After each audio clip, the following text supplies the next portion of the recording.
Hi, my name's Andrea Hatch. I'm a care manager with Medicaid with the Bureau of Developmental Disability Services.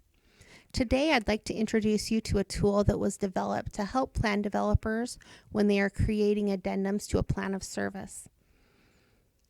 This tool is not a mandatory tool, but it does contain a lot of tools and resources that we use as care managers that we feel would be helpful to plan developers to have access to.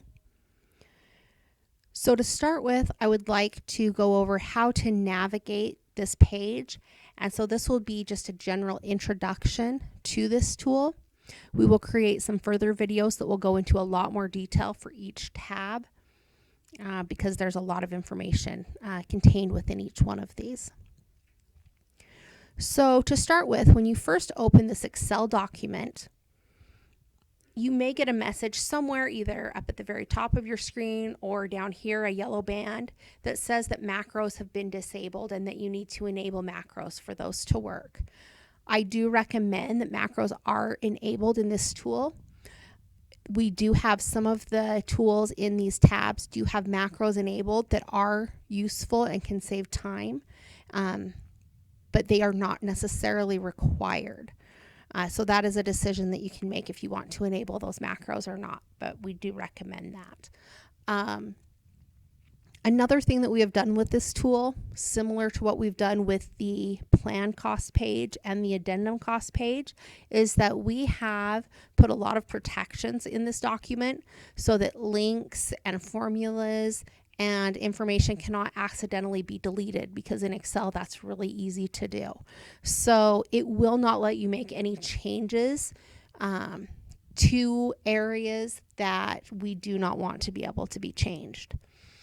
And I will show you an example of that here. If I was to come up here and try to click delete, it will give you an error message that it is protected and it will not let you do that. So don't worry about messing things up in here.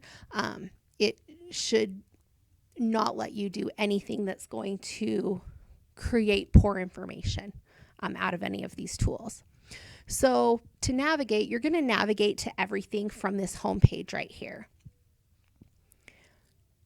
So let's go in this first tab. If you click on these blue links, it will take you to these individual tabs. And so you'll have a page that looks something like this.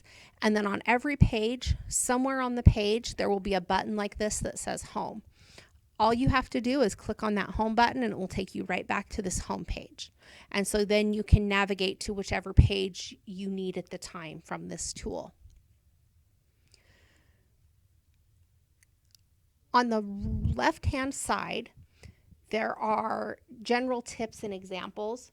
So we have some general addendum tips, which are for filling out the addendum form in general.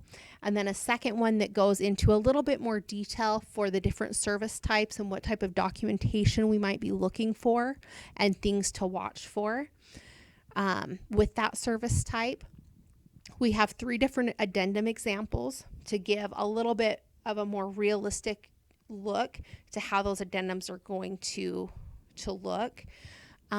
On the right-hand side, we have tools and calculators. So these are several calculators and tools that we use as care managers when we are reviewing plans and addendums, and they can help you to make sure that the addendums that you're completing are accurate. We have a plan calculator that will help you calculate plan costs. And so it can help you on plans, but it can also help you on addendums to get a better picture of what a change to a plan is going to look like for a full year, and without having to do that as a brand new cost page. So this tool can also be helpful with addendums.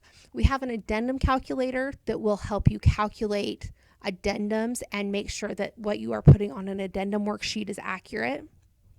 We have another one for when you have multiple addendums that have happened on a plan. Sometimes it can get difficult to determine how many units need to be added or subtracted to get to the desired number of units. So this is another tool that's been developed to help plan developers with that.